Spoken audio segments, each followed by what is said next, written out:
Assalamualaikum warahmatullahi wabarakatuh. Senang bisa berjumpa dengan kalian kembali. Pada kesempatan kali ini saya akan mereview latihan soal persiapan ulangan tengah semester pada mata pelajaran PIK. Nah, soalnya kalian pada minggu sebelumnya kalian sudah mencoba mengerjakan sendiri ya. Nah, sekarang tinggal kita review saja mana yang mungkin bisa kalian tambahkan, penjelasan-penjelasan mana, dan yang mungkin masih jawabannya masih kurang tepat bisa kalian betulkan. Oke, simak baik-baik video berikut. Baiklah, kita mulai review kita untuk soal yang pertama. Oke, ini soalnya silakan kalian download di Edmodo ya, yang sudah saya share. Kemudian nomor soal yang pertama, minyak jika terhidrolisis akan menghasilkan. Nah, ini harusnya kalian sudah sangat jelas sekali.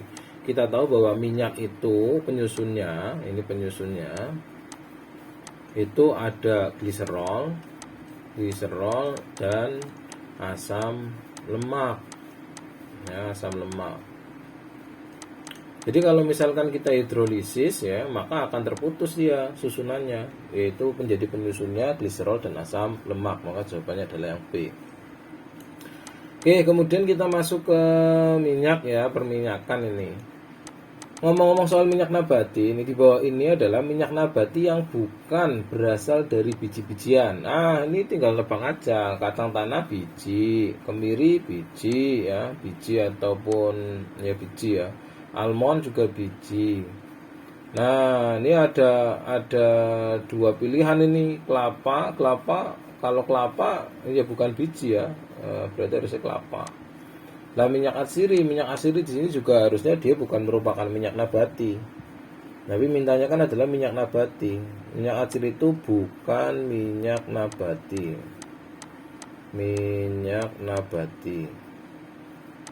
Melainkan minyak parfum ya, minyak yang digunakan untuk parfum, aroma atau essential oil, ini atsiri. Jadi jangan dipilih atsiri. Oke, jawabannya adalah kelapa. Kelapa di sini bukan dari bijinya tapi dari buahnya atau daging buahnya. Kemudian kita lanjutkan lagi nomor 3. Di bawah ini yang bukan merupakan minyak nabati. Nah, ini tadi jawabannya ada di atasnya ya. Kelapa minyak nabati, olive oil minyak nabati, mete minyak nabati, almond minyak nabati. Lah, minyak atsiri itu bukan, dia itu minyak untuk parfum, essential oil. Oke, sekarang kita lanjutkan nomor 4. Proses pembuatan minyak kemiri dapat dilakukan dengan metode.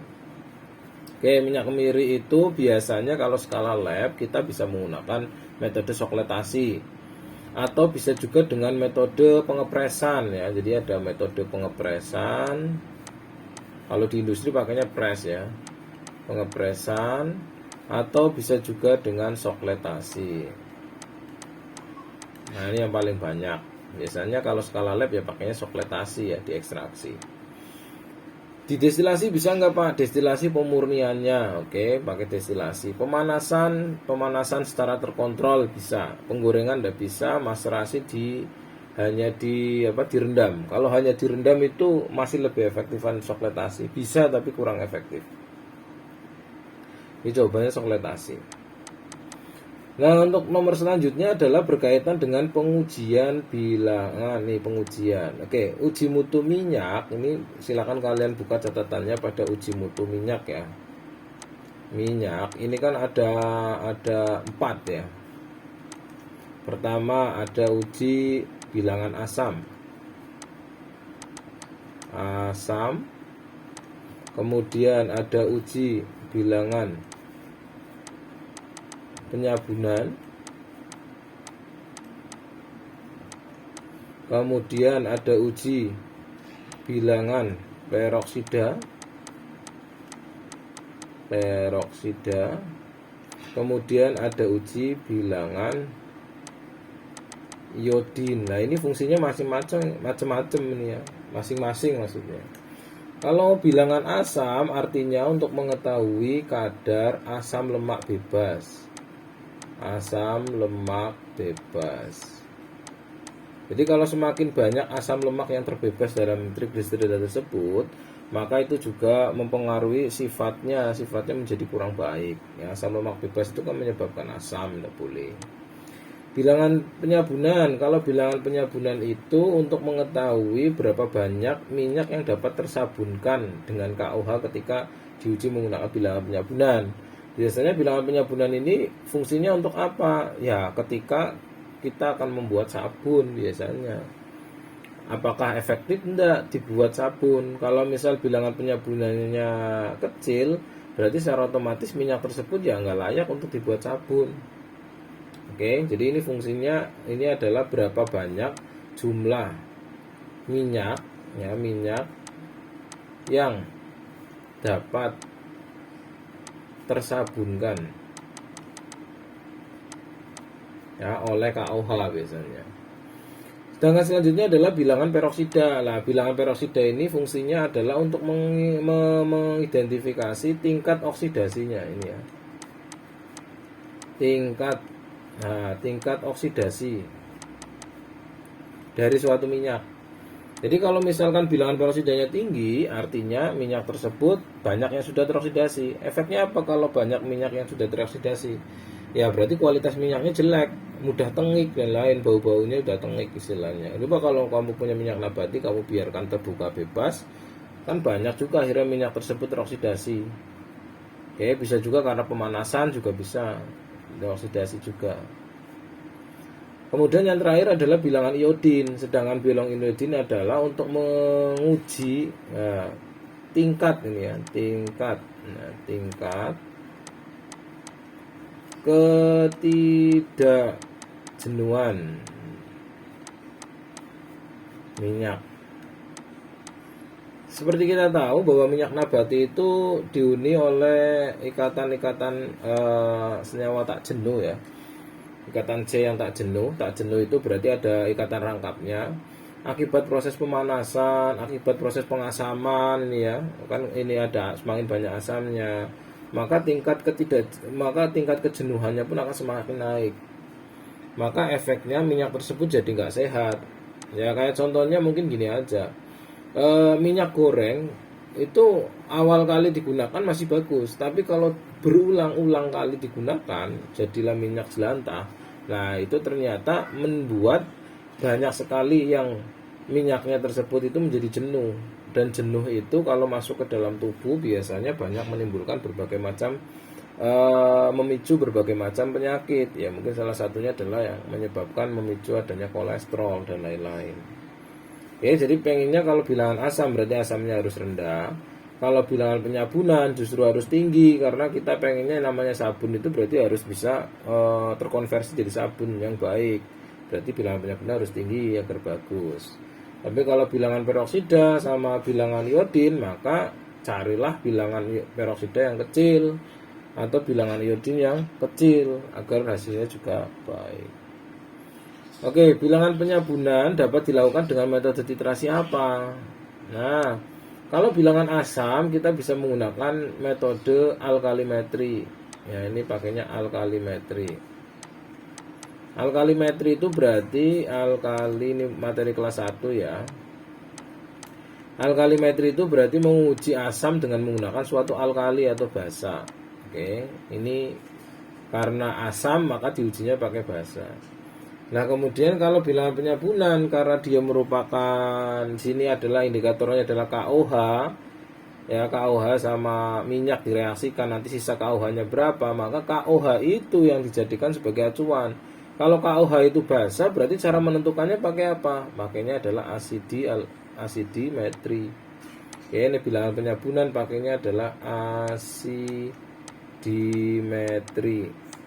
Oke, jadi sisa KOH-nya dititrasi dengan menggunakan asam HCl biasanya. Oke, kemudian selanjutnya peroksida. Bilangan peroksida pakai apa? Kalau bilangan peroksida kita gunakan titrasi permanganometri. Nah, mungkin saya tulis ini aja ya. Ini kalau bilangan asam. Ini kalau bilangan penyabunan.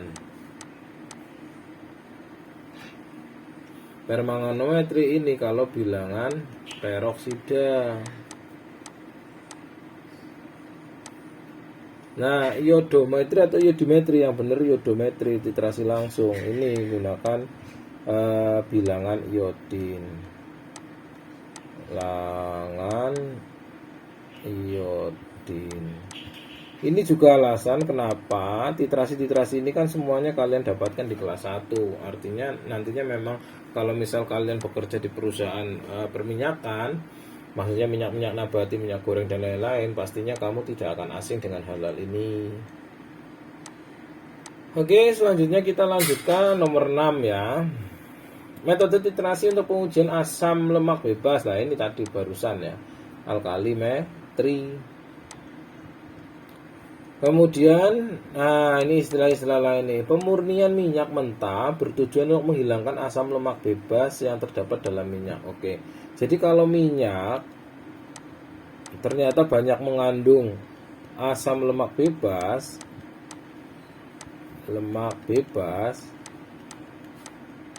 ini kan jelek. Nah, ini jelek. Maka asam lemasnya ini harus diapakan? Kalau dalam industri harus dinetralkan. Oke, cara netralisasi asam lemak bebasnya dengan apa? Dengan menggunakan basa NaOH. Oke. Asam lemak ditambah NaOH nanti jadinya adalah sabun. Jadi pada saat proses netralisasi, maka yang terjadi adalah apa? Minyaknya akan berbusa. Nah, itu tandanya bahwa mulai ada penetralan. Nah, kemudian busanya baru dihilangkan. Oke, jadi ada istilah-istilah ini, ada bleaching, deodorisasi, netralisasi, deguming, hidrogenasi. Ini harus tahu semua karena ini adalah istilah-istilah dalam proses pengolahan minyak ya. Kita cari sini nih. Bleaching itu artinya pemucatan. Warnanya biar pucat ya. Bleaching itu artinya pemucatan. Warna minyak itu kan biasanya jernih bening ya. Bening, warnanya putih tapi sedikit kekuning-kuningan lah. Biasanya kan ada cuka yang ada beberapa merek yang warnanya benar-benar jernih. Ini di bleaching ya. Bleaching pemucatan dengan menggunakan apa? Biasanya dengan menggunakan arang aktif. Ini kalau di industri. Deodorisasi. D itu artinya tidak, odor itu artinya bau. Ya, penghilangan bau ini ya. Ini penghilangan bau. Pakai apa? Biasanya dialirkan uap panas. Ya, namanya kita proses membuatnya dengan berbagai macam, mesti dalam proses pembuatan pun itu akan menimbulkan bau tengik. Nah, bau tengiknya itu bisa dihilangkan dengan dialirkan dengan uap panas, sembur. Kemudian netralisasi ini tadi ya, ini fungsinya adalah penghilangan asam lemak bebas ALB. Dengan cara siapa? Dengan cara ditambahkan NaOH. Deguming itu adalah proses pengendapan ini ya, penggumpalan pengotor atau getah dalam ini ini prosesnya biasanya dalam minyak sawit, pengotor getah atau protein. Nah, pengotor protein sebelum diolah jadi minyak.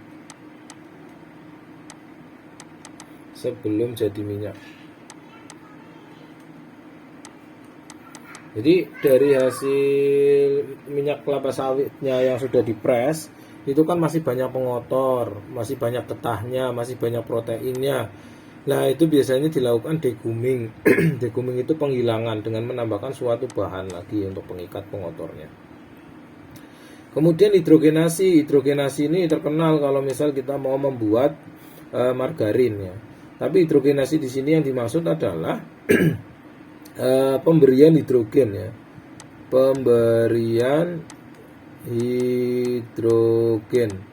Jadi sengaja ikatan rangkapnya kita putus ya. Jadi pemberian hidrogen itu fungsinya adalah untuk agar minyaknya awet ini. Ya, ini agar minyaknya tidak mudah tengik,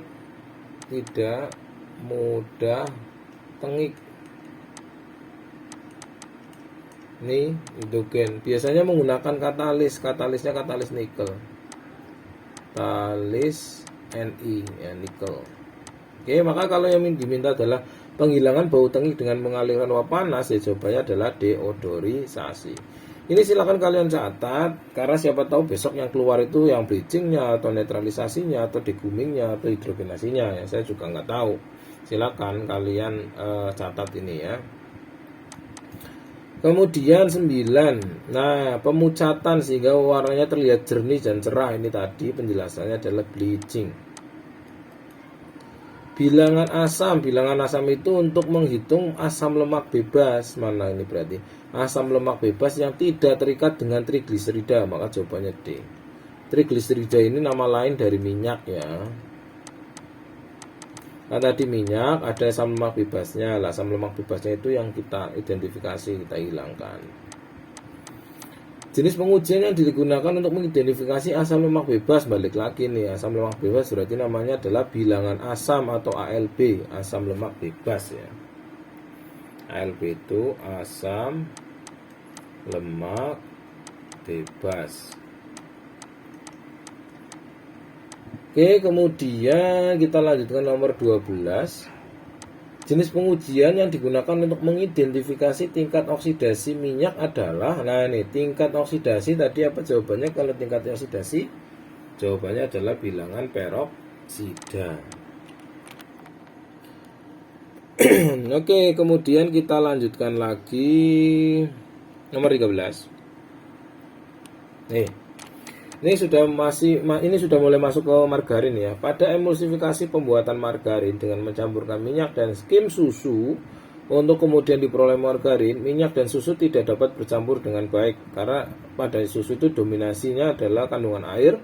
Sementara kita tahu bahwa minyak dan air tidak dapat bercampur. Agar minyak dan susu dapat bercampur, dapat digunakan zat tambahan yang disebut, nah ini zat tambahan yang bisa mencampurkan minyak sama air itu apa? Namanya adalah emulsifier ya, emulsifier.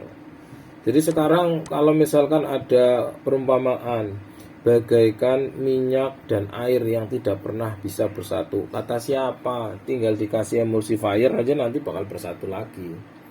Oke, gitu. Oke, kemudian selanjutnya ini ada suatu reaksi, ini yang saya maksud ini ya, proses pembuatan margarin berikut. Asam lemak tidak jenuh, dikasih hidrogen, katalisnya nikel, ini katalis. Nah, jadinya asam lemak jenuh, lah ini namanya adalah hidrogenasi. Pak, bukannya kalau lemak jenuh itu nggak baik bagi tubuh, Pak? Oke, betul sekali ya. Tapi sini fungsinya adalah untuk apa hidrogenasi terhadap margarin? Kita tahu minyak nabati itu wujudnya cair. Nah, tapi kalau misalkan cair itu biasanya karena banyak asam lemak tak jenuhnya. Kemudian kalau kita hidrogenasi, maka jadilah asam lemak jenuh. Lah, asam lemak jenuh itu biasanya wujudnya lebih mudah menjadi padat, memadat. Makanya biasanya kalau mau bikin margarin itu biasanya dijenuhkan dulu malah ya. Biar tidak lagi mengandung aroma tengik lagi. Oke, pernyataan yang benar tentang margarin dan mentega. Nah, sekarang ini ada margarin sama mentega. Yang kamu ingat-ingat tuh gini aja. Kalau margarin itu dari minyak nabati. Nabati itu dari tumbuhan. Kalau mentega itu dari hewani. Ini kata kuncinya. Oke, kalau minyak nabati biasanya banyak lemak tak jenuh. Makanya wujudnya adalah cair. Awalnya kalau minyak nabati. Kalau hewani biasanya kebanyakan lemaknya jenuh, wujudnya padat. Nah, ini kalau mentega. Oke. Mentega terbuat dari lemak hewani, salah jelas. Mentega lebih banyak mengandung lemak jenuh, salah. Mentega itu lebih banyak lemak jenuh. Oh, benar ya. Margarin lebih banyak mengandung minyak tak jenuh. Oh, benar. Jawabannya adalah yang B ya. Oke. Titik leleh tinggi, mentega titik lelehnya tinggi, margarin titik lelehnya rendah. Nah, ini juga benar satu C ya. Karena biasanya karena dia margarin lebih mudah berasal dari cair, maka biasanya titik lelehnya lebih rendah. Margarin itu lebih rendah ya, betul ya. Ini juga betul ini berarti ya. Tetapi jawaban yang paling tepat adalah yang B ya, karena Awal mulanya titik didih itu ya gara-gara ini, ya, gara-gara ini. Gara-gara adanya lemak jenuh dan tak jenuh tadi. Maka ini tangga. Mentega terbuat dari kelapa sawit, margarin terbuat dari lemak susu. Kualik ya. Margarin itu dari kelapa sawit bisa, mentega itu lemak susu bisa. Mentega berwarna kuning terang, aromanya kurang harum, kualik. Jadi kalau mentega itu karena dia berasal dari hewani, maka aromanya itu lebih kerasa, lebih wangi. Makanya kalau mentega itu buat masak itu lebih gurih ya. Tapi kalau margarin biasanya buat jajan dan lain-lain itu pakainya margarin. Nah, biasanya. Oke, gitu. Sekarang kita lanjutkan yang nomor 16. Proses deguming lah, tadi sudah ada penjelasannya. Deguming itu intinya adalah proses penggumpalan atau penghilangan getah atau kotoran lah, ini sifatnya ini. Menghilangkan zat warna salah. Menghilangkan zat yang terlarut bersifat kolida seperti resinium, protein, fosfida dalam minyak mentah lah, ini jawabannya ya. Ada proteinnya, ada resinium itu masuk getahnya gitu ya. Oke. Itu jawabannya adalah yang B. Yang ini apa Pak? Penghilangan zat warna itu berarti dekolorisasi. Kolorisasi atau biasanya nyebutnya adalah bleaching.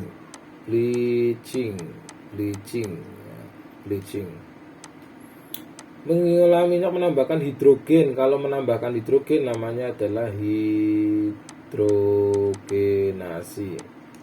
Pemurnian menghilangkan bau dan rasa. Oke, bau itu berarti kita gunakan deodorisasi. Mengubah titik cair dari lemak, mengubah posisi gula sama lemak. Ini enggak ada ya. Ini enggak ada. Oke. Sekarang kita lanjutkan nomor 17. Jadi proses untuk menghasilkan minyak kelapa murni VCO dapat ditempuh melalui berbagai cara. Nah, sebenarnya VCO itu bikinnya ada banyak, ada 6 cara ya. Oke, cara yang pertama itu dengan menggunakan pemanasan. Tapi pemanasannya pemanasan terkontrol ya. Jangan dipanas ketok. Oke, kemudian setelah pemanasan bisa pakai pengasaman. Bisa pakai pengasaman, kemudian bisa pakai sentrifugasi. Bisa pakai fermentasi, bisa juga pakai apa ya namanya, kalau di ini apa, pemancingan ya, pemancingan itu dipancing. Oke, kemudian ya udah ini ya, berarti ada berapa cara nih? Oh, ada satu lagi sebenarnya, fermentasi, sama satunya lagi itu adalah enzimatis. Ini yang terbaru ya. Oke, pemanasan terkontrol itu berarti dipanaskan dengan suhu tertentu, jangan sampai melebihi sampai tinggi, akhirnya nanti rusak minyaknya. Pengasaman dengan ditambahkan HCl atau dengan menambahkan asam cuka biasanya. Fungsinya adalah untuk menghancurkan proteinnya sehingga minyaknya mau keluar. Sentrifugasi memisahkan antara protein dengan minyaknya, nanti minyaknya keluar, kemudian selurinya dapat, kemudian nanti airnya juga dapat. Ini sentrifugasi, diputar. Fermentasi ditambahkan dengan agen ragi, biasanya dikasih ragi, nanti proteinnya bakal mengalami proses, protein dan karbohidratnya bakal mengalami proses fermentasi, sedangkan nanti minyaknya terpisah, dia bakal keluar. Pemancingan itu dipancing maksudnya ya. Jadi santannya kita langsung kasih aja VCO di situ. Berapa tetes nanti bakal kepancing keluar. Enzimatis lah, ini enzimatis ini yang paling efektif, yaitu dengan menambahkan enzim. Fungsinya adalah enzim itu memecah protein dan karbohidrat yang ada di dalam gumpalan santannya itu, nanti minyaknya mau keluar. Fermentasi, pemanasan, ekstraksi salah. Pemanasan, sentrifugasi, pembakaran salah. Pemanasan, pemancingan, pengepresannya salah. Fermentasi, pemancingan, mekanis salah. Pemanasan peragian di sini adalah pakainya fermentasi. Sentrifugasi, maka jawabannya adalah yang E. Oke, silakan nanti cocokkan lagi sama catatan kalian ya. Oke, selanjutnya nomor 18.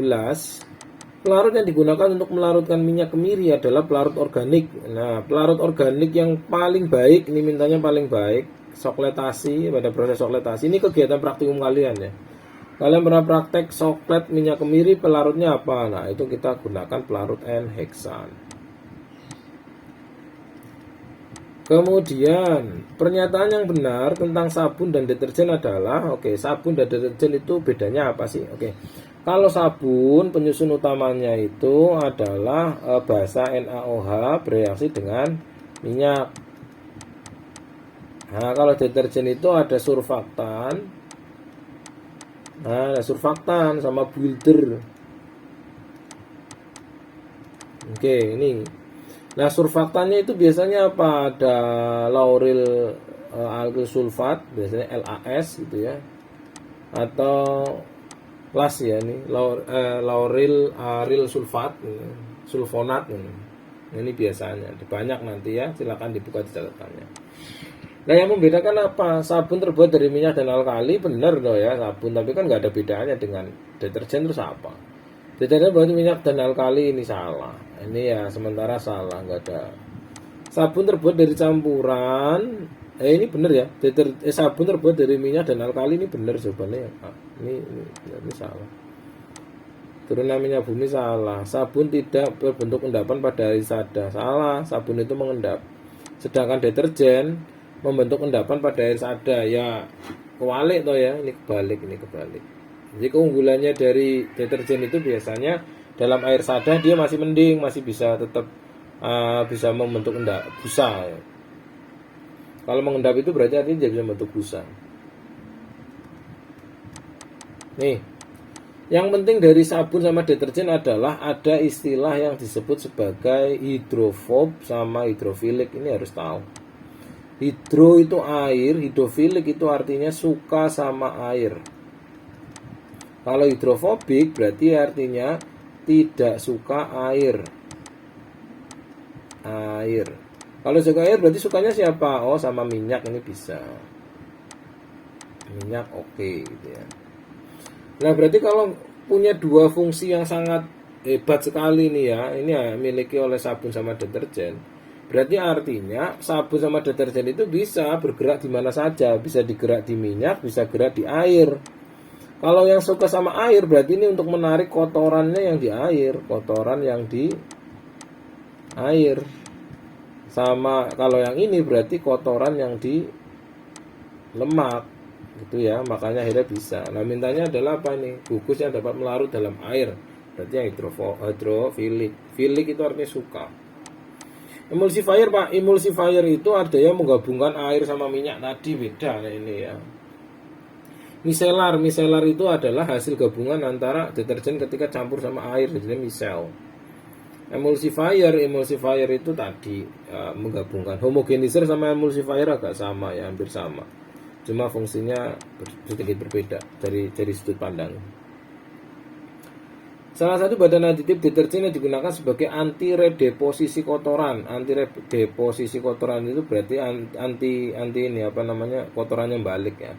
Biasanya kita gunakan builder. Oke. Nah, ini yang lainnya nggak ada, ini dalam ini nggak ada semua. Jadi jawaban tertentunya adalah builder. Bahan tambahan dalam pembuatan sabun transparan diantaranya adalah stearat, etanol, gliserin, dan gula pasir. Ini sebenarnya pertanyaan dari video. Kalau kalian sudah menonton video pembuatan sabunnya, maka harusnya kalian sudah paham. Jadi kalau kita bagi sabun itu kan kita ada bahan utama, bahan penunjang, sama bahan aditif ya. Kalau bahan utama sabun itu jelas itu NaOH sama minyak tok, itu jelas. Tapi ternyata pada pembuatan sabun transparan itu ada tambahan lain nih, asam stearat, etanol, gliserin, sama gula pasir. Nah, ini fungsinya adalah untuk agen penjernihnya atau transparansinya.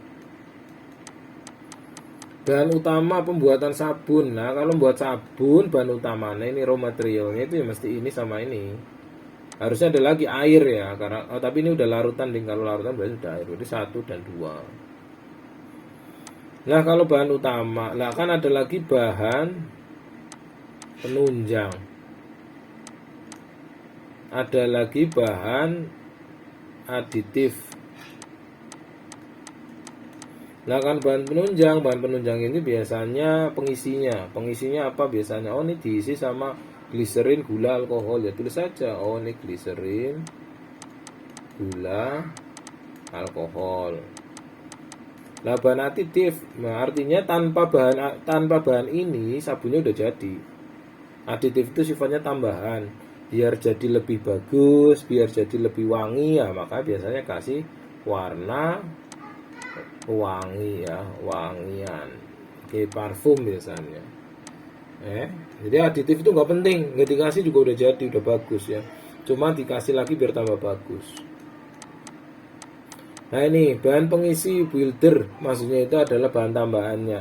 Ya bahan tambahannya siapa? Ini utama, ini aditif, berarti ya ini ya, ini gliserin, gula, alkohol. Itu bisa dijawab di atas. Oke, kemudian ada istilah lain ini, molekul sabun dan deterjen bersifat lipofilik. Oke, ada yang dari sudut pandangnya tadi adanya hidrofilik ya. Hidro itu air, ini tuh artinya suka.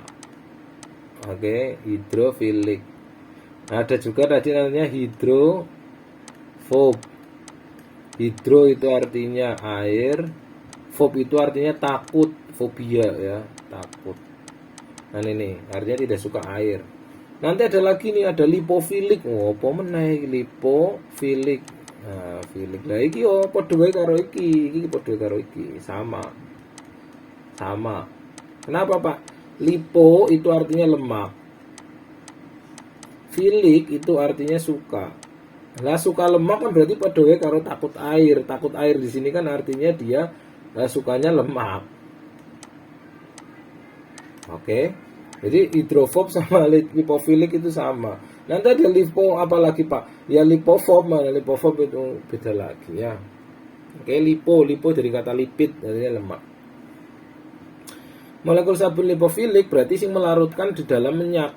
Mana membantu sabun menarik minyak dan kotoran dari benda lah ini jawabannya. Nah, kotorannya dalam minyak ini, minyak. Oke, sekian pembahasan dari saya.